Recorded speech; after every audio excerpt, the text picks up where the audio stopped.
He's an NBA legend, an 8-time All-Star, and the greatest dunker the NBA has ever seen. But just how good was Vince Carter actually? Greatest why dunker? did he never go far in the playoffs? I don't know about the greatest dunker part. Michael Jordan might got something to say about that, though. Because Michael Jordan was dunking. Vince was only 2 years old when he first dribbled a basketball. At the age of 11, he was able to touch the rim, and by 12, he was already dunking. As a high school freshman, a super quick Carter also played football as a quarterback until he broke his wrist. After a long recovery, Vince decided to test his athletic talents with volleyball. Incredibly, just 1 year after picking up the sport, Carter was named Conference Player of the Year. Vince played volleyball for 3 years, and he credits the game for improving his bounce to unprecedented heights. Interestingly, Vince also played saxophone and was even offered a saxophone scholarship. However, music and volleyball were just his hobbies, whereas basketball was his passion. In high school basketball, Vince immediately became a star. A unique combination of speed and athleticism made him unguardable, and opposing coaches constantly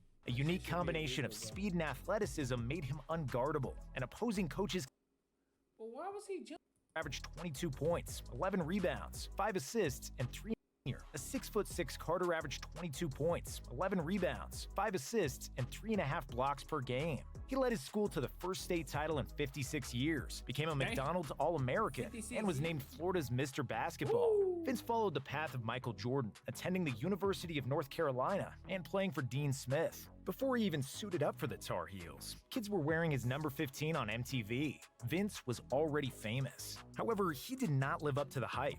Vince averaged just 7.5 points per game as a freshman and was quickly benched by Smith, primarily due to the lack of fundamentals and tactical knowledge. Carter was furious, but he kept working and soon fine-tuned all the details Smith required. Vince raised his level of defensive play, while also adding a wider repertoire of offensive moves and outside shooting. Then, 2 years in a row, Carter and the Tar Heels reached the Final Four, but lost in the semifinals both times. Vince finished his junior season with 15.6 points per game and was named second-team All-American, after which he declared for the 1998 NBA Draft. With the 5th overall pick, the Golden State Warriors select Vince Carter, who immediately traded him to the Raptors for his college teammate Antoine Jamison.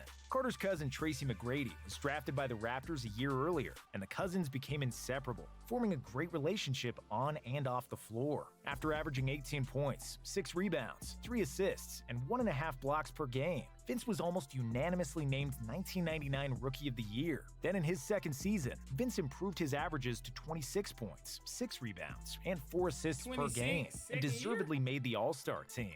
If the world didn't know him up to that point, Vince made sure they knew him after the 2000 All-Star Dunk Contest. He opened the contest with a 360 windmill dunk that made Shaquille O'Neal's jaw drop in amazement. With a pass from McGrady, his third dunk got another 50 points. "It's over," Carter famously said, but he still saved the best for last. With his fourth slam, Vince dunked the ball with his elbow in the rim, and his performance is widely considered as one of the best in history of the dunk contest, if not the best. But of course, the All-Star contest is one thing, where you are all alone and you have all the time in the world to gather your steps. But what was so mesmerizing about Vince Carter was that he was dunking the ball harder and more spectacularly in regular games than other people did in the dunk contest. He soon got nicknamed Half Man, Half Amazing, and was arguably the most popular player in the NBA. But Vince wasn't just an athletic dunker. No, sir. Vince had a smooth jumper, too. And in 2000, he shot over 40% from 3, which was slightly overshadowed by his quick drives and rim-shattering dunks. Carter and McGrady were proving to be the most dynamic and most promising young duo in the league, and the two cousins led Toronto to their first playoff berth in franchise history. However, in the playoffs, the two young wings got slapped in the face. Carter shot an abysmal 30% in the series, and McGrady was only marginally better with 38%, and the Raptors got swept by the Knicks. Then after the season, Carter suffered yet another big disappointment. His cousin Tracy no longer wanted to live in his shadow. McGrady wanted his own team. If McGrady would have stayed with, bruh, come on, Grady, he would have stayed with Raptors. Y'all could, bruh. Vince Carter and Tracy McGrady through their whole career. Opted to move back to Florida, teaming up with Grant Hill in Orlando. Later that summer, Carter went on to play at the Olympics, where he produced arguably the biggest highlight of his career. Against France, Vince stole the ball and ran towards the rim, while the 7' 2" tall Frederick Weiss stood directly in front of the basket to stop the Russian Carter. Only Vince had other plans. He jumped over Weiss and dunked the ball so hard that the Eiffel Tower trembled a little. That's the greatest dunk of all time. Team USA won the gold medal, and Carter led the Americans in scoring by a wide margin. He finished off a great season where he became a dunk champion, an all-star, and made the All-NBA third team. When Jordan retired, the NBA looked for his successor. Grant Hill was the most mature candidate, but he soon got injured. Kobe was still too young, and in 2000, Carter looked like he would become the face of the NBA and its next best player. In 2001, he was right on track. Carter averaged 27.6 points per game. Cooking. He was named an all-star starter and received the most votes out of any player. Vinceanity was in full effect. Carter became Air Canada and the most Air popular Canada. athlete in a country that only played hockey. Vince again shot over 40% for three and averaged over a steal and block per game for a third consecutive year. Despite losing McGrady, the Raptors improved both offensively and defensively, and Carter was named to the All-NBA second team. In the playoffs, the Raptors avenged their loss to the Knicks from the year before, and Carter led Toronto to their first ever playoff series win. In the conference semifinals, the Raptors played against the 76ers, which offered a classic. It was a shootout between the two most popular and most attractive players in the NBA, Vince Carter and the MVP, Allen Iverson. After Iverson exploded for 54 points in Game 2, Carter returned the favor with 50 points in Game 3. Iverson then had another 50-point game in Game 5, but Carter had another rebuttal, and with 39 points in Game 6, he led the Raptors to victory. Then before the decisive Game 7, Vince made a controversial decision to attend his graduation at the University of North Carolina, which happened on the same day. Throughout the first half of the decisive game, Carter looked deflated, probably tired from the 2 flights he went through during the day. However, Iverson had a horrible shooting game too, which kept Toronto afloat. And with 2 seconds to go, Philadelphia had a 1-point lead, but Toronto had the ball and the opportunity for a series-winning play. Del Curry inbounded the ball to Carter, who pump-faked and got one of the cleanest looks you could hope for. But he missed the shot, and the Raptors Bro, the fact that they was trading 50 pieces, bro, that's like that Donovan Mitchell, Jamal Murray series, bro. Like, bro, they was just trading 50 balls? Like, bro. lost, which I gotta created go the back and watch narrative that that Carter series, was bro. not a That's clutch crazy. player. But everybody has hiccups in their early That's career, insane. and Toronto fans were still full of hope and still very much in love with the 24-year-old Carter. Problem was, Carter didn't love them back. If he did, he would have trained more and played harder. In the 2002 season, he was still an all-star. He still dunked the ball and produced mesmerizing highlights. But his numbers dipped across the board, and when you watched him, you always had a feeling that basketball was just a job for him, and that he only played for himself and his numbers, not playing hard defensively and not caring about the team.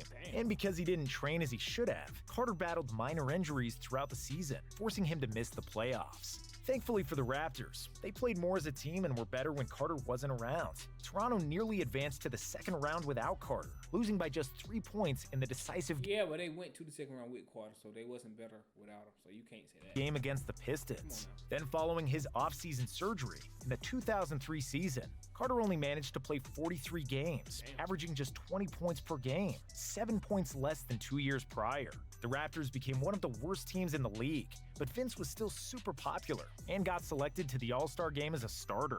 But because Michael Jordan played in his final season, Carter opted to give Jordan his starting spot in the All-Star game, which is the most notable moment of his season. For the 2004 season, the Raptors fans expected Carter to bounce back to the level of 2001, but Vince only averaged 22 points per game, shooting just 41% from the field. The Raptors missed the playoffs for the second straight season and knew something needed to change. So they hired a new GM and new head coach, Sam Mitchell. Before the 2005 season, the new management declared they were building for the future, not concerned about the short-term success in making the playoffs. The problem was Carter, who was 27 years old at the time, and in the prime of his career, didn't like that. So Vince didn't just ask for a trade, he stopped playing like a professional. One of the biggest stars of the entire NBA started to sabotage his team so badly that Vince looked as if he was playing against middle school kids in the park. After a long 20 games of suffering, Toronto got rid of him and got almost nothing in return. And once he was traded to the Nets, Vince jumped from 16 points on 41% shooting to 27.5 points on 46% shooting. Hey, Vince said, man, get me up out of here, man. He said I'm trash. I'm only scoring 16 a game. As soon as he leaves, 27. Shooting. From 3 rebounds and 3 assists Vince to is 6 funny. rebounds and 5 assists. He Vince started funny. attacking the paint, drawing fouls, and getting in a defensive stance. Shortly after the trade, Carter said he didn't push himself hard enough in Toronto. I was fortunate to have the talent. You get spoiled when you're able to do a lot of things. You see that you don't have to work at it. Now with all the injuries, That's a I have to fact, work though. harder. I'm a little hungrier. Getting a fresh start has made me want to attack the basket. It was a slap in the face to the Raptors fans who supported him for a long time and organized campaigns to keep him in Toronto, shouting against the management. Carter took a big dump on the entire organization and the city, and the man who practically created basketball in Canada had become the most hated person in town. Every time he visited Toronto, they booed him like crazy, and the only comparable boos came when LeBron visited Cleveland in 2011 and when KD returned to OKC in 2017. On top of that, Vince's flash of inspiration didn't last long. Just that first half season after the trade. Then he went back to his old habits. He was still great, at times living up to his half-man, half-amazing moniker, but he continued to frustrate fans with his laziness, carelessness on the defensive end, and missing a lot of shots in the playoffs. In 4.5 seasons with the Nets, he still averaged great numbers: 23.6 points, 5.8 rebounds, and 4.8 assists. But his performances always left a sour taste in the mouth because we expected so much more. The Nets actually had a negative regular season record during Carter's tenure, even though they had Vince, Jason Kidd, and Richard Jefferson all healthy and in their prime. In the playoffs, the Nets managed to win just a couple of first-round series in 06 and 07, and completely missed the playoffs in 08 and 09. For the 2010 season, the Nets finally traded the 32-year-old Carter to Orlando, where he showed the first big signs of aging and experienced a steep decline in his performance. Next year, he got shipped to Phoenix, who refused to offer him a new contract. Charles Barkley mockingly called him the half-man, half-a-season, and Bill Simmons was even harsher, dubbing Carter half-man, half-amazingly washed up. After that, Carter had finally realized he needed to change, so he made a complete 180 and became a really good player. His inability to dominate transformed him from a man who plays ineffective ISO basketball into a perfectly integrated piece of the team. He became a versatile veteran who understands the fine details of the game, who works hard, and who is a joy to play with. His poetic and thunderous dunks may have become rare, but he started shooting more from the perimeter. He became a better facilitator for others and moved without the ball. He did all the little things he should have done during the Vinceanity era. Vince Carter wasn't just getting older, he finally matured. In 2014, when if you think about it, bro, the way he was dunking the ball back in his day, he could have been Jordan. I'm talking about he just ain't had that. He ain't had that mentality. He had that mentality. He was 37 years old. The Toronto Raptors finally buried the hatchet with Vince when they played his highlight reel and thanked him for the time in Toronto.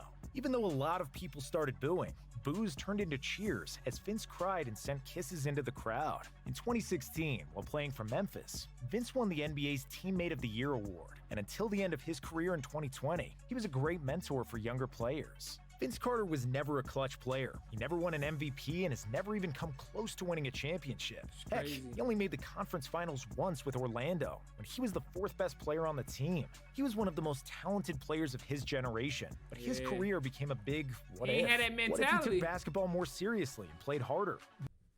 Bro, imagine them staying together, bro. What if he and Tracy McGrady stayed in Toronto?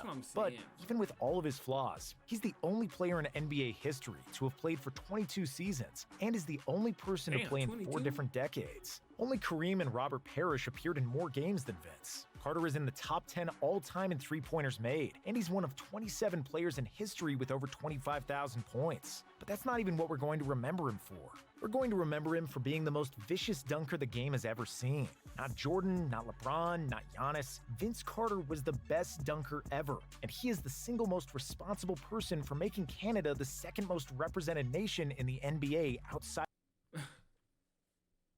of the USA, with 25 Canadian players on NBA rosters for the 2022 season. I'm gonna keep it 100 with y'all, bro. I'm gonna keep it all the way 1,000 with y'all, bro. Vince could have been Jordan, bro. Nah, I think about it. He could have been Jordan, bro. He didn't take it serious enough, bro. Imagine Vince taking it serious. He could have averaged 30 for 10 years straight. I'm just saying. Let me know in the comments what y'all think, though. Let me know in the comments, bro, where y'all think he went wrong, bro. Do y'all think he was just not that good enough, bro? I think he was good enough. I just think he was just lazy, bro. He didn't want to really, because he had the bounce. He had the jumper. Like, he just didn't have that mentality. But look, man, like, comment, subscribe, bro.